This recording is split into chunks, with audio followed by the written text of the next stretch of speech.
ایمان پر فاطمہ یا الہی، ایمان پر فاطمہ یا الہی، ایمان پر فاطمہ یا الہی۔ الحمدللہ رب العالمین، والصلاة والسلام علی سید المرسلین، اما بعد فاعوذ باللہ من الشیطان الرجیم، بسم اللہ الرحمن الرحیم۔ الصلاة والسلام علیک یا رسول اللہ وعلی آلک واصحابک یا حبیب اللہ۔ الصلاة والسلام علیک یا نبی اللہ وعلی آلک واصحابک یا نور اللہ۔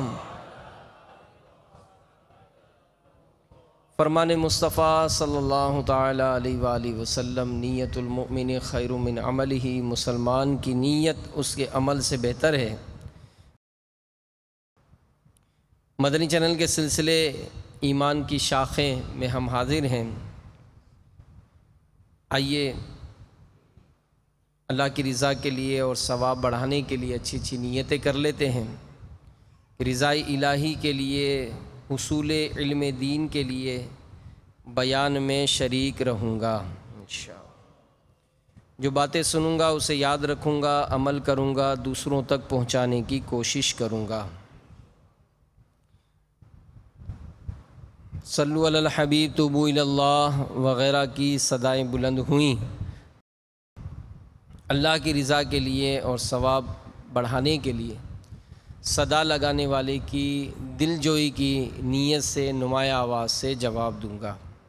میرے شیخ طریقت امیر اہل سنت بانی دعوت اسلامی حضرت علامہ مولانا ابو بلال محمد الیاس اتار قادری رضوی ضیائی دامت برکاتہم العالیہ اپنے رسالے وضو اور سائنس، اس میں درود پاک کی فضیلت نقل کرتے ہیں کہ اللہ کے محبوب دانہ غیوب منزہ عن العیوب صلی اللہ تعالی علیہ وآلہ وسلم کا فرمان عظمت نشان ہے۔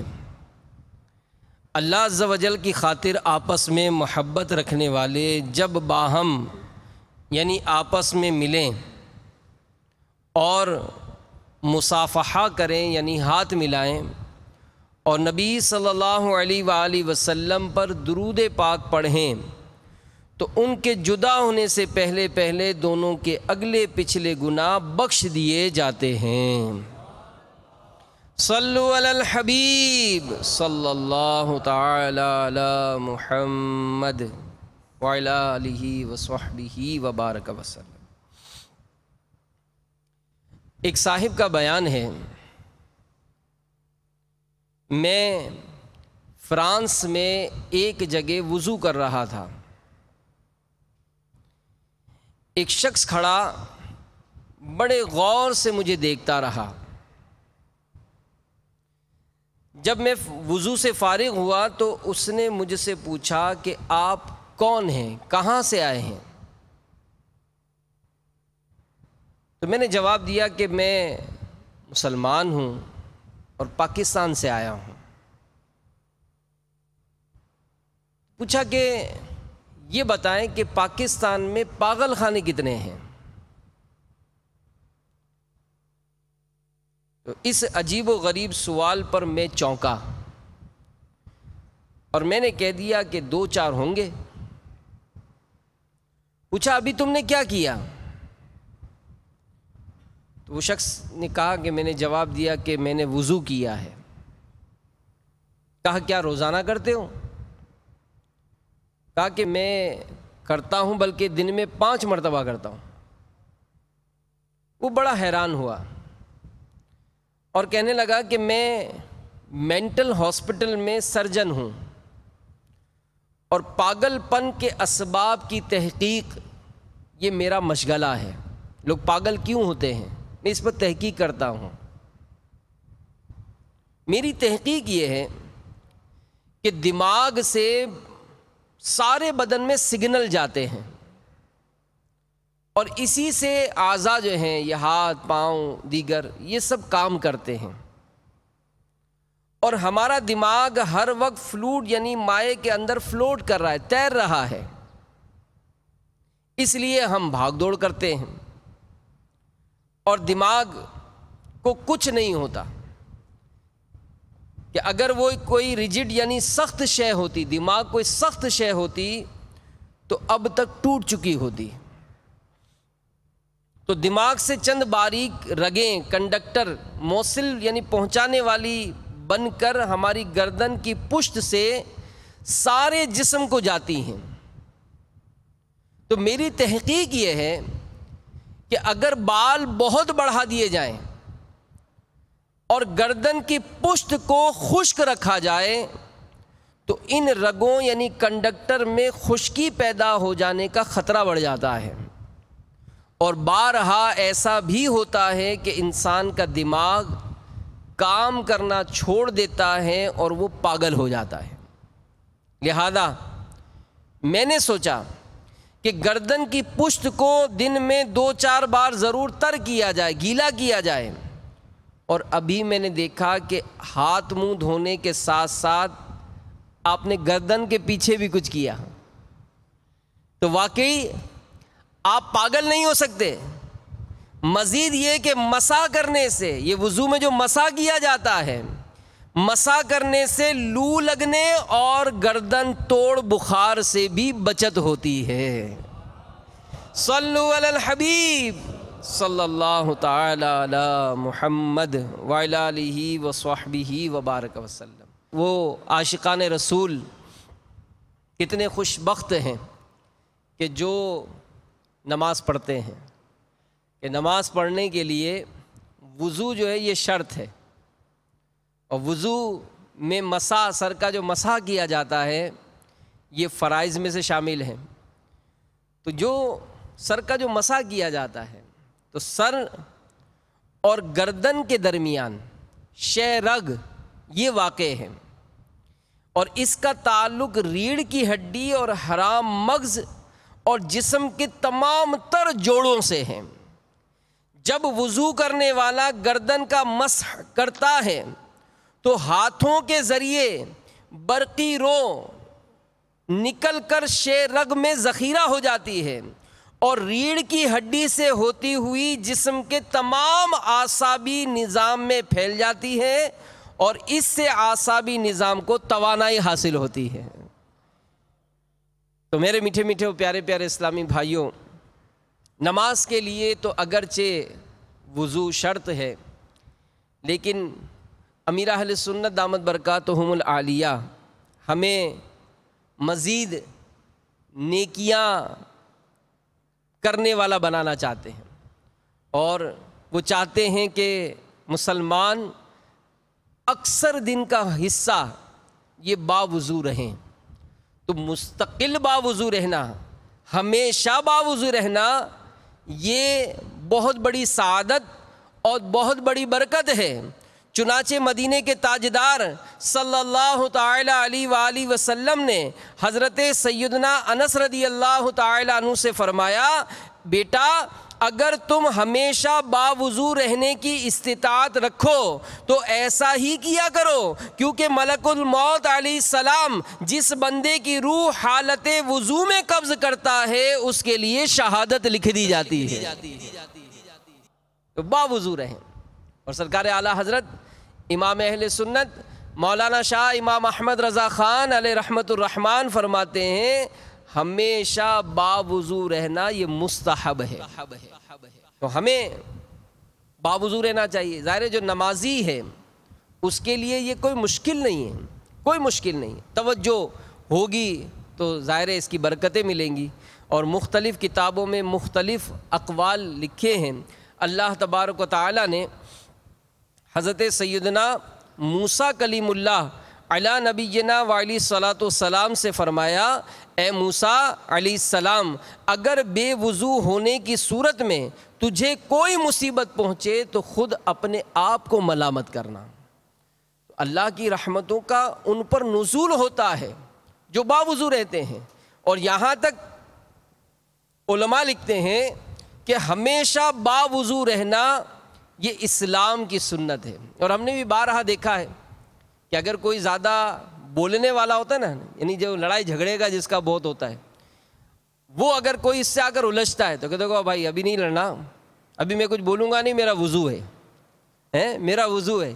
تو میرا وضو ہے تو گویا یہ وضو جو ہے ہمیں بہت ساری لگامیں ڈال دیتا ہے کہ فحش کلامی نہیں کرتا ہے بندہ، بے حیائی کی بات نہیں کرتا ہے، گالی نکلتی ہے تو وہ بھی احتیاط کرتا ہے کہ یار میرا وضو ہے. تو یہ وضو گویا ہم کو بہت سارے گناہوں سے بچاتا ہے. اور سرکار اعلیٰ حضرت امام اہل سنت مولانا شاہ امام احمد رضا خان علیہ رحمت الرحمن فرماتے ہیں کہ بعض عارفین رحمہم اللہ المبین نے فرمایا کہ جو ہمیشہ باوضو رہے اللہ تعالیٰ اس کو 7 فضیلتوں سے مشرف فرمائے. نمبر 1، ملائکہ اس کی صحبت سے رغبت کریں. فرشتے ہر وقت ساتھ ہوتے ہیں، لیکن جو باوضو رہتا ہے تو فرشتے ایسے خوش نصیب کی صحبت میں رغبت کرتے ہیں. نمبر 2، اس کے اعضاء تسبیح کرتے ہیں. نمبر 3، اس سے تکبیر اولیٰ فوت نہ ہو، یعنی باوضو رہنے والا جماعت سے نماز پڑھنا اس کے لیے آسان ہو جاتا ہے. نمبر 4، جب سوئے اللہ تعالیٰ کچھ فرشتے بھیجے کہ جن و انس کے شر سے اس کی حفاظت کریں. نمبر 6، سکرات موت اس پر آسان ہو. اور نمبر 7، جب تک باوضو رہے امان الہی میں رہے. بہرحال میرے میٹھے میٹھے اسلامی بھائیوں، قبلہ امیر اہل سنت دامت برکاتہم عالیہ نے 72 مدنی انعام میں ایک مدنی انعام ہی یہ رکھا ہے کہ کیا آج دن کا اکثر حصہ آپ نے باوضو گزارا؟ تو نیت کر لیجئے کہ انشاءاللہ عز و جل باوضو رہنے کی کوشش کریں گے. اور یہ وضو کی بھی کیا ہی خوب عجیب حکمتیں ہیں کہ وضو میں جو ترتیب وار اعضاء دھوئے جاتے ہیں. کیا ہوتا ہے؟ پہلے ہاتھ دھوتے ہیں، کلی کرتے ہیں، ناک میں پانی چڑھاتے ہیں، چہرہ دھوتے ہیں، ہاتھ دھوتے ہیں، دیگر اعضاء دھوئے جاتے ہیں. تو یہ بھی حکمت سے خالی نہیں ہے. پہلے ہاتھ میں جب پانی ڈالتے ہیں تو جسم کا اعصابی نظام مطلع ہو جاتا ہے، آہستہ آہستہ چہرے اور دماغ کی رگوں کی طرف اس کے اثرات پہنچتے ہیں. اب خود غور کیجئے گا کہ پسینے میں شرابور ہو رہے ہوں، تھکے آ رہے ہوں بالکل، اب آپ آئے وضو کرنے کے لیے، ابھی وضو نہیں کیا، صرف ہاتھ ہی دھوئے ہیں، تو یوں لگے گا جیسے پورے جسم میں کرنٹ دوڑ گیا ہے، ایک تازگی محسوس ہوتی ہے اور اس کے اثرات چہرے پر بھی نمایاں ہوتے ہیں. اور وضو میں ہاتھ دھونے، پھر کلی کرنے، پھر ناک میں پانی ڈالنے، پھر چہرہ اور دیگر اعضاء دھونے کی ترتیب یہ فالج کی روک تھام کے لیے مفید ہے. اگر چہرہ دھونے اور مسح کرنے سے آغاز کیا جائے تو بدن کئی بیماریوں میں مبتلا ہو سکتا ہے. تو یہ جو ترتیب ہے، اور کہتے ہیں نا کہ سنت میں عظمت ہے. میرے آقا صلی اللہ تعالیٰ علیہ وآلہ وسلم نے جو طریقہ ہم کو ارشاد فرمایا وہ طریقہ ہی یہی ہے کہ پہلے ہاتھ دھوئے جائیں گے، پھر کلی کی جائے گی، مسواک کی جائے گی، غرغرہ کیا جائے گا، ناک میں پانی ڈالا جائے گا، پھر چہرہ اور دیگر اعضاء یہ دھوئے جائیں گے. تو مغربی ممالک میں مایوسی یعنی ڈپریشن کا مرض یہ ترقی پر ہے، دماغ فیل ہو رہے ہیں، پاگل خانوں میں اضافہ ہوتا جا رہا ہے، نفسیاتی امراض کے ماہرین کے یہاں مریضوں کا تانتا بنا رہتا ہے. مغربی جرمنی کے ڈپلوما ہولڈر ایک پاکستانی فزیو تھراپسٹ کا کہنا ہے، مغربی جرمنی میں ایک سیمینار ہوا جس کا موضوع تھا مایوسی یعنی ڈپریشن کا علاج ادویات کے علاوہ اور کن کن طریقوں سے ممکن ہے، یہ اس کا موضوع تھا.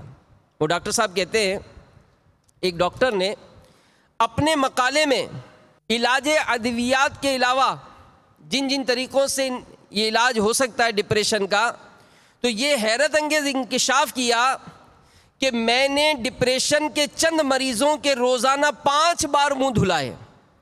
کچھ عرصے بعد ان کی بیماری کم پڑ گئی. پھر ایسے ہی مریضوں کے دوسرے گروپ کے روزانہ 5 بار ہاتھ، منہ اور پیر دھلوائے تو مرض میں بہت افاقہ یعنی کمی آ گئی۔ یہی ڈاکٹر اپنے مقالے کے آخر میں اعتراف کرتا ہے کہ مسلمانوں میں مایوسی کا مرض کم پایا جاتا ہے کیونکہ وہ دن میں کئی مرتبہ ہاتھ، منہ اور پاؤں دھوتے یعنی وضو کرتے ہیں۔ تو آج ہم بھی کہیں گے جناب ہمارے یہاں بھی پاگل خانے بہت بڑھ رہے ہیں، اس کا بھی دماغ فیل ہو رہا ہے، اس کا بھی دماغ فیل ہو رہا ہے۔ تو حقیقت یہی ہے کہ مسلمانوں کی اکثریت نمازوں سے دور ہو رہی ہے۔ اور جو نماز پڑھے گا وضو تو کرے گا ہی، تو وضو کرے گا تو جہاں نماز کی وضو کی برکتیں ملیں گی، ثواب ملے گا، وہیں دنیاوی یہ فوائد بھی حاصل ہوں گے۔ تو اگر ہم چاہتے ہیں، مدنی چینل کے ناظرین چاہتے ہیں، گھر میں طرح طرح کے امراض ہیں، اسلامی بہنیں غور کریں، بچوں کے ابو ڈپریشن کا شکار ہیں، بھائی ڈپریشن کا شکار ہیں، بہنیں ڈپریشن کا شکار ہیں، ہر طرف کھچاؤ ہی کھچاؤ ہے، کاروبار کرتے ہیں وہاں دل نہیں لگتا، پڑھائی کرتے ہیں وہاں دل نہیں کرتا، بلکہ بعض تو ایسے ہوتے ہیں کہ جو کہتے ہیں ہمیں کوئی ایسا وظیفہ دے دیجئے کہ ہماری مشکلات آسان ہو جائیں، ہمیں کوئی ایسا وظیفہ دے دیجئے کہ ہمارے بچے امتحانات میں کامیاب ہو جائیں، ہمیں کوئی ایسا وظیفہ دے دیجئے کہ ہماری آپس کی محبتیں ہو جائیں۔ تو میرے میٹھے میٹھے اسلامی بھائیوں، مدنی چینل کے ناظرین، خود اپنے آپ پر اور اپنی اولاد پر، اپنے گھر بار پر، اپنے متعلقین پر، اپنے سے محبت کرنے والوں پر انفرادی کوشش کا ذریعہ کریں کہ جب ہم میں سے ہر کوئی نمازی بنے گا، اللہ کی عبادت کرے گا، اس کے پیارے محبوب صلی اللہ علیہ وآلہ وسلم کی سنتوں پر عمل کرے گا، تو آخرت کے ساتھ ساتھ دنیاوی طور پر بھی یہ برکتیں ہم کو حاصل ہو جائیں گی۔ تو یہ اللہ کی رحمت ہے کہ جدید سائنس تو جو تحقیق کر رہی ہے، لیکن در حقیقت یہ جو عبادات ہیں، وضو جو ہے، یہ در حقیقت جہاں بیماریوں کو تو ایک طرف دور کرتا ہی کرتا ہے، لیکن وضو تو یوں سمجھ لیجئے کہ گناہ دھونے کا نسخہ ہے، گناہ دھونے کا نسخہ ہے۔ جی ہاں، 2 حدیثوں کا خلاصہ ہے، جس نے بسم اللہ کہہ کر وضو کیا، جس نے بسم اللہ کہہ کر وضو کیا، اس کا سر سے پاؤں تک سارا جسم پاک ہو گیا، اور جس نے بغیر بسم اللہ کہے وضو کیا، اس کا اتنا ہی بدن پاک ہوگا جتنے پر پانی گزرا۔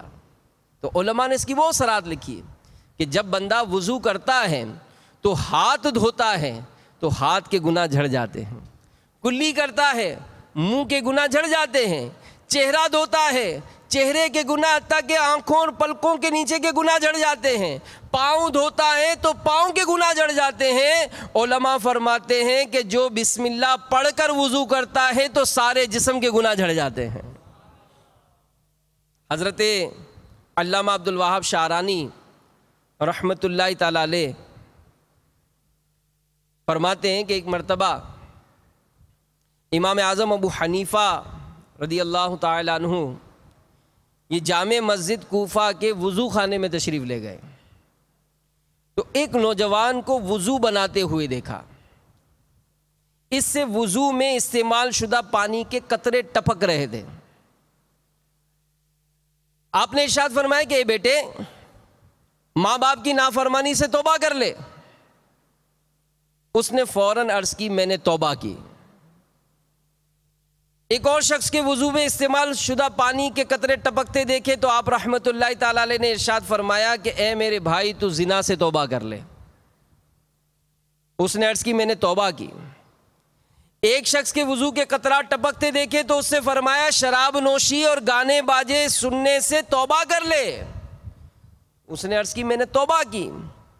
سیدنا امام اعظم ابو حنیفہ رحمت اللہ تعالی علیہ پر کشف کے باعث چونکہ لوگوں کے عیوب ظاہر ہو جاتے تھے، یعنی کسی کو وضو کرتا دیکھتے تو جو قطرے ٹپکتے اس سے ان کے گناہ نظر آ جاتے تھے، اللہ تعالیٰ کی بارگاہ میں آپ رحمت اللہ تعالی علیہ نے اس کشف کے ختم ہو جانے کی دعا مانگی، اللہ عز و جل نے دعا قبول فرما لی، جس سے آپ کو وضو کرنے والوں کے گناہ جھڑتے نظر آنا بند ہو گئے۔ تو پتہ چلا کہ یہ وضو جو ہے یہ گناہ دھونے کا نسخہ ہے۔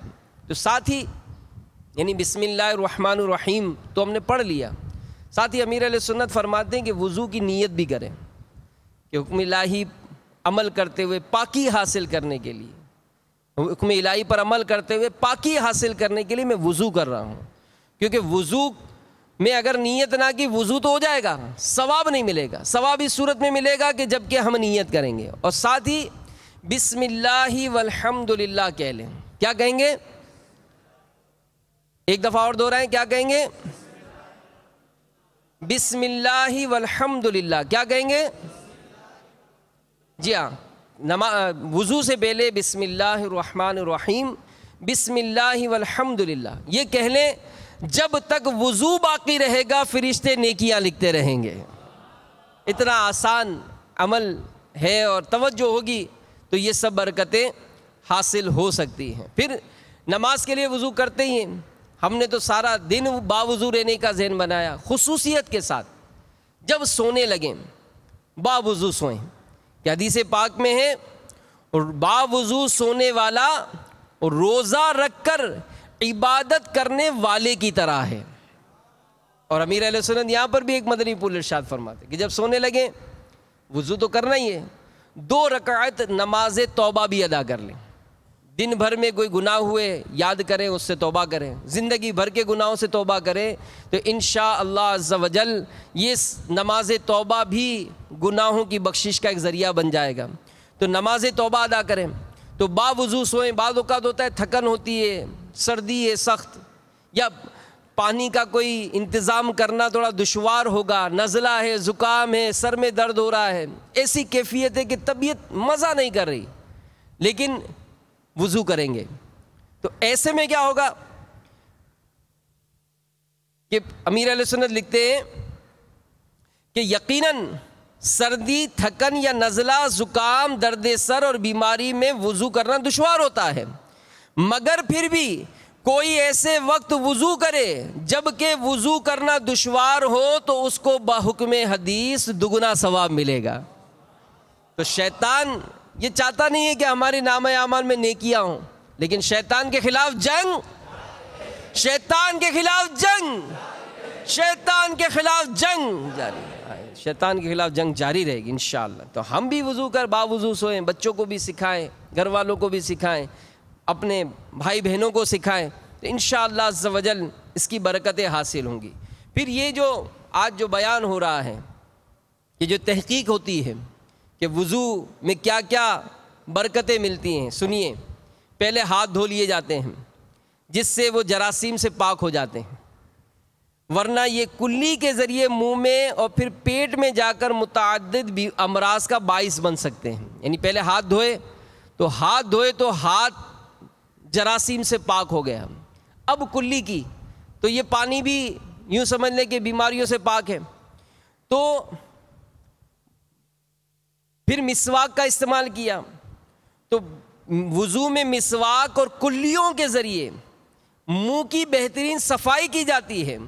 اگر منہ صاف نہ کیا جائے تو ان امراض کے پیدا ہونے کا خطرہ رہتا ہے۔ نمبر 1 ایڈز، نمبر 2 منہ کے کناروں کا پھٹنا، نمبر 3 منہ اور ہونٹوں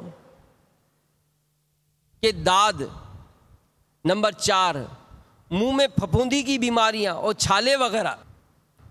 روزہ نہ ہو تو کلی کے ساتھ گرگرا بھی سنت ہے، اور پابندی کے ساتھ غرغرے کرنے والا ٹونسل بڑھنے اور گلے کے بہت سارے امراض حتیٰ کہ گلے کے کینسر سے بھی محفوظ ہو جاتا ہے۔ اب ناک میں پانی چڑھا رہے ہیں تو پھیپھڑوں کو ایسی ہوا درکار ہوتی ہے جو جراثیم، دھوئیں اور گرد و غبار سے پاک ہو، اس میں 80% رطوبت یعنی طری ہو۔ ایسی ہوا فراہم کرنے کے لیے اللہ تعالیٰ نے ہمیں ناک عطا فرمائی، اور ہوا کو نم بنانے کے لیے روزانہ ناک تقریباً 1/4 گیلن نمی پیدا کرتی ہے۔ صفائی اور دیگر سخت کام نتنوں کے بال سر انجام دیتے ہیں۔ ناک کے اندر ایک مائکروسکوپ جھاڑو ہے، اس جھاڑو میں غیر مرئی یعنی نظر نہ آنے والی روئیں ہوتی ہیں جو ہواؤں کے ذریعے داخل ہونے والے جراثیم کو ہلاک کر دیتے ہیں۔ نیز ان غیر مرئی روؤں کے ذمے ایک اور دفاعی نظام بھی ہے جسے انگریزی میں لیسوزائم کہتے ہیں۔ ناک اس کے ذریعے سے آنکھوں کو انفیکشن یعنی جراثیم سے محفوظ رکھتی ہے۔ تو الحمدللہ وضو کرنے والا ناک میں پانی چڑھاتا ہے جس سے ناک کی صفائی ہو جاتی ہے، اور پانی کے اندر کام کرنے والی برقی روح سے ناک کی اندرونی غیر مرئی روحوں کی کارکردگی کو تقویت ملتی ہے، اور مسلمان وضو کی برکت سے ناک کے بے شمار پیچیدہ امراض سے محفوظ ہو جاتا ہے۔ دائمی نزلہ، ناک کے زخم کے مریضوں کے لیے ناک کا غسل یعنی وضو کے طرح ناک میں پانی چڑھانا یہ بے حد مفید ہے۔ تو یہ ناک میں اگرچہ ہمارے یہاں بھی عجیب و غریب نظام ہے، پانی لیتے ہیں اور یوں سمجھیں کہ پانی چڑھاتے نہیں ہیں، پانی مارتے ہیں، پانی مارتے ہیں۔ یہ پانی مارنا نہیں ہوتا، بلکہ سیدھے ہاتھ میں پانی لے کر اس کو سونگھیں، چڑھائیں۔ یعنی اس کا طریقہ اگر آپ نے سیکھنا ہو، مکتبۃ المدینہ نے وضو کا طریقہ نامی ایک VCD جاری کی ہے۔ یہ ویڈیو CD ہے جس میں 4 حصے ہیں۔ چوتھے حصے میں امیر اہل سنت دامت برکاتہم عالیہ نے وضو کا پریکٹیکل کر کے دکھایا ہے، اور اس پریکٹیکل کو دیکھ کر شاید یہ آپ کہیں گے کہ یار اب تک تو مجھے وضو کرنا ہی نہیں آتا ہے۔ تو حقیقت ہے امیر اہل سنت دامت برکاتہم عالیہ نے زندگی کا وہ کون سا شعبہ ہے جس میں ہماری رہنمائی نہ فرمائی ہو۔ اللہ سلامت رکھے امیر اہل سنت کو۔ تو بہرحال یہ کلی اور ناک کی برکت ہے۔ اب چہرہ دھو رہے ہیں تو آج کل فضا میں دھوئیں وغیرہ سے آلودگیاں بڑھتی جا رہی ہیں، مختلف کیمیائی مادے، سیسا وغیرہ میل کچیل کی شکل میں آنکھوں چہرے پر جمع رہتا ہے۔ ایک یورپین ڈاکٹر نے ایک مقالہ لکھا جس کا نام تھا آنکھ، پانی اور صحت، آئی واٹر ہیلتھ۔ اس بات پر اس نے زور دیا کہ اپنی آنکھوں کو دن بار کئی بار دھوتے رہو ورنہ تمہیں خطرناک بیماریوں سے دوچار ہونا پڑے گا۔ امریکی کونسل فار بیوٹی کے سرکردہ ممبر نے کیا خوب انکشاف کیا۔ کہتی ہے مسلمانوں کو کسی قسم کے کیمیائی لوشن کی حاجت نہیں۔ اے مسلمانوں جو طرح طرح کے ہزاروں سینکڑوں روپے خرچ کر کے مختلف لوشن لیتے ہیں، سنیے وہ امریکی کونسل فار بیوٹی کی ممبر کیا کہتی ہے کہ مسلمانوں کو کسی قسم کے کیمیائی لوشن کی حاجت نہیں، وضو سے ان کا چہرہ دھل کر کئی بیماریوں سے محفوظ ہو جاتا ہے۔ الحمدللہ چہرے کی الرجی سے بچنے کے لیے چہرے کو بار بار دھونا چاہیے، اور وضو میں ایسا ہم کرتے ہیں۔ تو وضو میں چہرے دھونے سے الرجی سے چہرے کی حفاظت ہوتی ہے، اس کا مساج ہو جاتا ہے، خون کا دوران چہرے کی طرف رواں ہو جاتا ہے، میل کچیل بھی اتر جاتا ہے، اور چہرے کا حسن دوبالا ہو جاتا ہے۔ میٹھے میٹھے اسلامی بھائیوں، مدنی چینل کے ناظرین، آنکھوں کی ایک بیماری ہے جس میں اس کی رطوبت اصلیہ یعنی اصل تری کم یا ختم ہو جاتی ہے، اور مریض آہستہ آہستہ اندھا ہو جاتا ہے۔ طبی اصولوں کے مطابق اگر بھووں کو وقتاً فوقتاً تر کیا جاتا رہے، اس خوفناک مرض سے تحفظ حاصل ہو جاتا ہے۔ اور الحمدللہ وضو کرنے والا منہ دھوتا ہے اور اس طرح اس کی بھویں تر ہو جاتی ہیں۔ عاشقان رسول کی داڑھی بھی وضو میں دھلتی ہے، اس سے بھی کیا خوب حکمتیں ہیں۔ چنانچہ ڈاکٹر پروفیسر جارج ایل کہتا ہے منہ دھونے سے داڑھی میں الجھے ہوئے جراثیم بہہ جاتے، جڑ تک پانی پہنچنے سے بالوں کی جڑیں مضبوط ہوتی، داڑھی کے خلال سے جوؤں کا خطرہ دور ہو جاتا، داڑھی میں پانی کی تری کے ٹھہراؤ سے گردن کے پٹھوں، تھائرائیڈ گلینڈز اور گلے کے امراض سے حفاظت ہوتی ہے۔ کوہنیاں دھوتے ہیں، کوہنی پر 3 بڑی رگیں ہیں جن کا تعلق دل، جگر اور دماغ سے ہے، اور جسم کا یہ حصہ عموماً ڈھکا رہتا ہے۔ اگر اس کو پانی اور ہوا نہ لگے تو متعدد دماغی اور اعصابی امراض پیدا ہوتے ہیں۔ وضو میں کوہنیوں سمیت ہاتھ دھونے سے دل، جگر اور دماغ کو تقویت حاصل ہوتی ہے۔ پاؤں دھوتے ہیں، پاؤں سب سے زیادہ دھول آلود ہوتے ہیں پہلے، لہذا پاؤں دھونے یعنی وضو میں یہ بھی سنت ہے پاؤں دھونا۔ تو پاؤں سنت کے مطابق دھونے سے نیند کی کمی، دماغی خشکی، گھبراہٹ اور مایوسی جیسے پریشان کن امراض دور ہوتے ہیں۔ تو میرے میٹھے میٹھے پیارے پیارے اسلامی بھائیوں، آپ غور کریں، سوچیں کہ اللہ تبارک و تعالیٰ نے ہمارے آقا صلی اللہ علیہ وآلہ وسلم کے ذریعے ہم کو کیسی برکتیں اور کیسی رحمتیں عطا فرمائیں. لیکن آج ہم میں سے ایک اکثریت ہے جو نماز نہیں پڑھتی، اور نماز نہ پڑھنے سے ظاہر اس وضو کی برکتیں بھی لوٹنے سے محروم ہو جاتے ہیں. تو ذہن بنائیے، نمازوں کا اہتمام کیجئے، باوضو رہیے. اب جب وضو کیا جائے تو کیا کرنا ہے؟ حدیث پاک میں ہے، جس نے اچھی طرح وضو کیا، پھر آسمان کی طرف نگاہ اٹھائی اور کلمہ شہادت پڑھا، اس کے لیے جنت کے 8 دروازے کھول دیے جاتے ہیں. حدیث مبارکہ میں ہے، جو وضو کے بعد ایک مرتبہ سورہ قدر انا انزلناہ فی لیلۃ القدر پڑھے وہ صدیقین میں سے ہیں. جو 2 مرتبہ پڑھے وہ شہداء میں شمار کیا جائے. جو 3 مرتبہ پڑھے گا اللہ عز و جل میدان محشر میں اسے اپنے انبیاء کے ساتھ رکھے گا. جو وضو کے بعد آسمان کی طرف دیکھ کر انا انزلناہ یہ سورت پڑھ لیا کرے، انشاءاللہ عز و جل اس کی نظر کبھی کمزور نہ ہوگی. اب ہم کہیں گے جناب ہمیں تو کلمہ شہادت یاد نہیں ہے، ہمیں سورہ قدر یاد نہیں ہے، یا وضو کے بعد کی دعا ہے اللہم اجعلنی من التوابین واجعلنی من المتطہرین. اے اللہ عز و جل مجھے کثرت سے توبہ کرنے والوں میں بنا دے اور مجھے پاکیزہ رہنے والوں میں شامل کر دے. یہ وضو کے بعد کی دعا ہے. اب ہم کہیں ہمیں دعا یاد نہیں ہے. دعوت اسلامی آپ کو دعوت دیتی کہ آئیے مدنی تربیتی کورس کر لیجئے، انشاءاللہ یہ ساری سنتیں آداب پریکٹیکلی بھی سکھایا جائے گا. جی ہاں، مدنی قافلوں میں عاشقان رسول کے ساتھ سفر کیجئے، آپ کو پریکٹیکلی وضو کا طریقہ سکھایا جائے گا. شاید آپ کہنے پر مجبور ہو جائیں گے کہ یار مجھے وضو کرنا آتا نہیں تھا. جی ہاں، وضو کرنا بھی سیکھنا پڑے گا. جیسے ہم نے دیکھا ایسا وضو کر لیا، کسی کو دکھائیں، سمجھیں کہ کون کون سے اعضاء احتیاط سے دھوئے جائیں کہ کہیں ایسا نہ ہو کہ اعضاء دھلنے سے رہ جائیں. اور بال برابر وہ جگہ جن کا دھونا فرض ہوگا اگر یہ خشک رہ جائے گا تو ہمارا وضو ہی نہ ہوگا. پھر منہ کی صفائی کے لیے مسواک کا استعمال کیا جاتا ہے، اور یہ سنتوں میں سے ہے. متعدد سنتیں ہیں، اور ہر سنت مخزن حکمت ہے. مسواک یہ پیاری پیاری سنت ہے ہمارے آقا صلی اللہ علیہ وآلہ وسلم کی. ایک بیپاری کا کہنا ہے سوئٹزرلینڈ میں ایک نو مسلم سے میری ملاقات ہوئی. اس کو میں نے تحفتاً مسواک پیش کی. اس نے خوش ہو کر اسے لیا، چوم کر آنکھوں سے لگایا، اور ایک دم اس کی آنکھوں سے آنسو چھلک پڑے. اس نے جیب سے ایک رومال نکالا، اس کی تہ کھولی تو اس میں تقریباً 2 انچ کا چھوٹا سا مسواک کا ٹکڑا نظر آیا.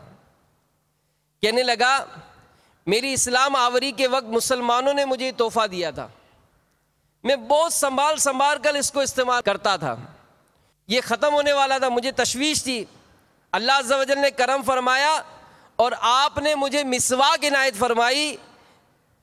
پھر اس نے بتایا کہ ایک عرصے سے میں دانتوں اور مسوڑوں کی تکلیف سے دوچار تھا. ہمارے یہاں کے ڈینٹسٹ اس کا علاج نہیں کر پا رہے تھے. میں نے اس مسواک کا استعمال شروع کیا، تھوڑے ہی دنوں میں مجھے افاقہ یعنی فائدہ ہو گیا. ڈاکٹر کے پاس گیا، حیران رہ گیا، پوچھنے لگا میری دوا اتنی جلدی تمہارا مرض دور نہیں کر سکتی، کچھ سوچو، کچھ اور وجہ ہوگی. میں نے جب ذہن پر زور دیا تو خیال آیا کہ الحمدللہ میں مسلمان ہو چکا ہوں اور یہ ساری برکت مسواک ہی کی ہے. جب میں نے ڈاکٹر کو مسواک دکھائی تو وہ حیرت سے دیکھتا ہی رہ گیا.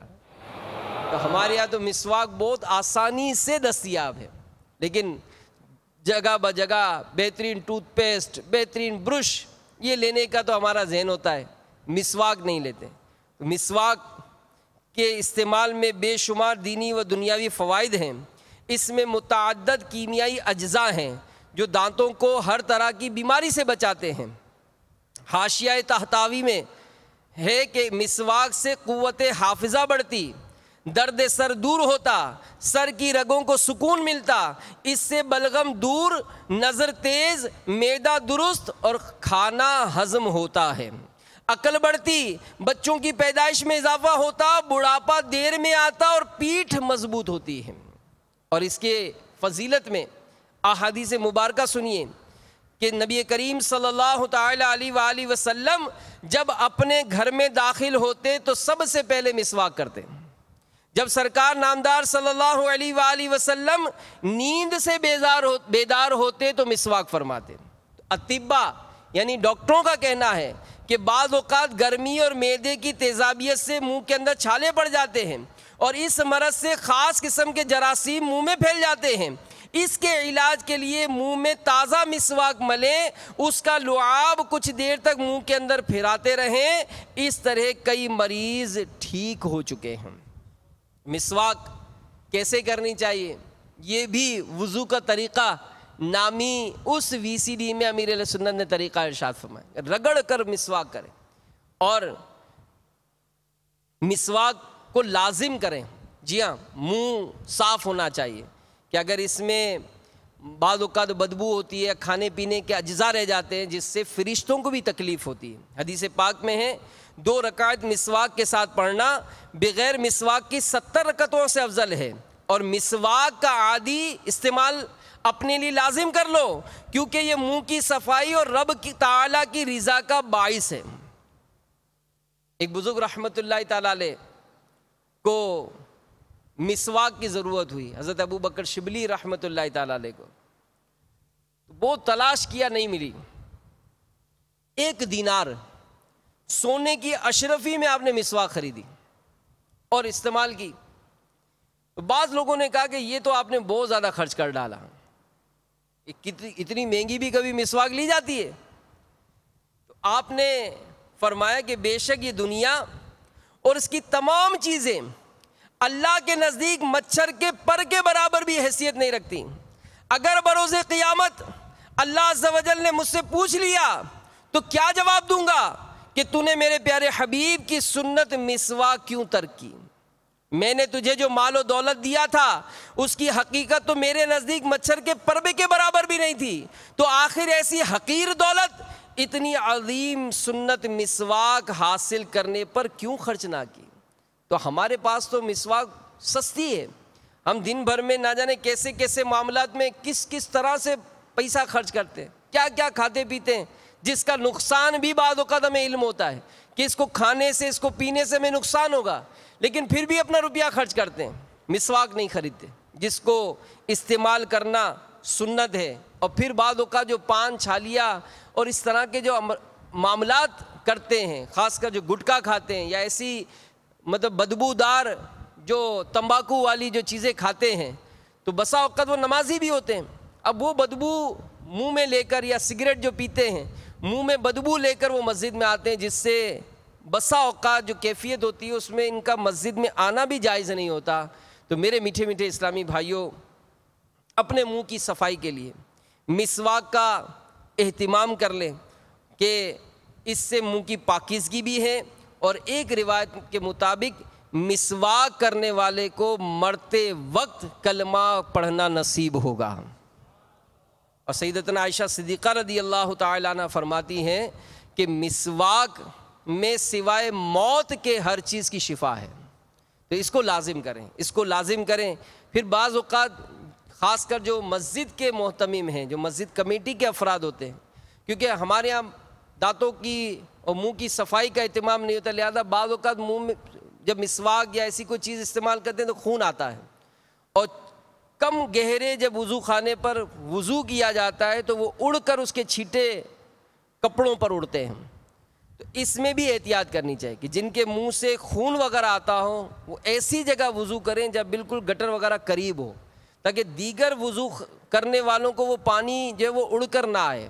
اور مسجد کی جو محتمم ہیں انہیں بھی چاہیے کہ مسجد کا وضو خانہ یا گھر میں بھی اتنا ہزاروں روپیہ خرچ کرتے ہیں، لاکھوں روپیہ خرچ کرتے ہیں، چھوٹا سا وضو خانہ بنائیں، وہ وضو خانہ بھی اتنا گہرا ہو کہ پانی اڑ کر نہ آئے۔ اور اس کا امیر علیہ سنت نے اپنے رسالے وضو کا طریقہ میں پیچھے وضو خانہ بھی بنا کر دکھایا اور امیر اہل سنت نے اپنے گھر میں بھی ایسا بنایا ہے، الحمدللہ اسی کی مناسبت سے فیضان مدینہ میں بھی بنا ہے کہ وہ اتنا گہرا ہے کہ پانی اڑ کر جو ہے واپس پلٹتا نہیں ہے۔ تو خیر گھر میں بھی وضو خانہ بنانا چاہیے، مسجدوں میں جہاں بنتا ہے اس کا بھی اہتمام کرنا چاہیے۔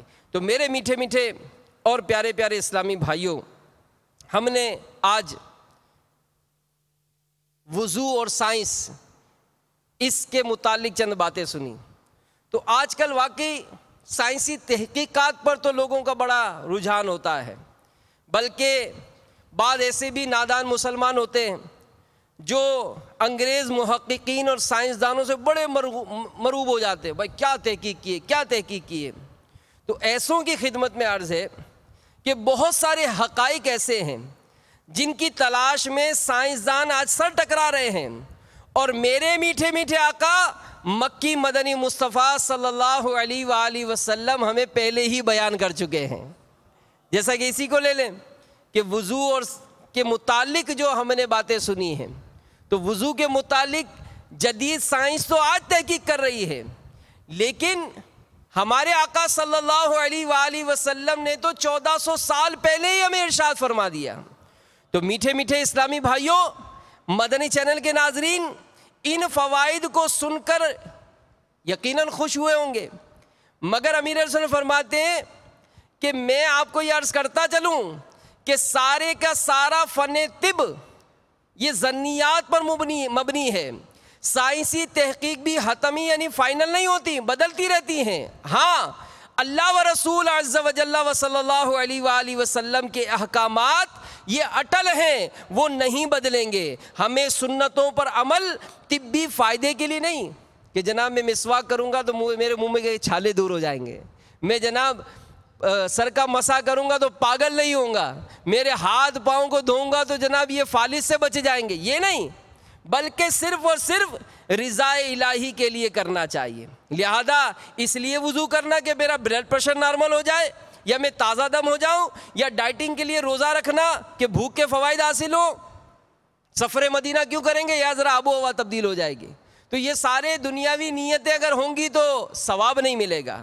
تو یاد رکھیے میرے آقا صلی اللہ علیہ وآلہ وسلم کی سنت سائنسی تحقیق کی محتاج نہیں۔ ہمارا مقصود اتباع سائنس نہیں بلکہ اتباع سنت ہے۔ امیر اہل سنت فرماتے ہیں مجھے کہنے دیجئے کہ جب یورپین ماہرین برسا برس کی عرق ریزی کے بعد نتیجے کے دریچے کھولتے ہیں تو انہیں سامنے مسکراتی نور برساتی میرے آقا کی سنت نظر آتی ہے۔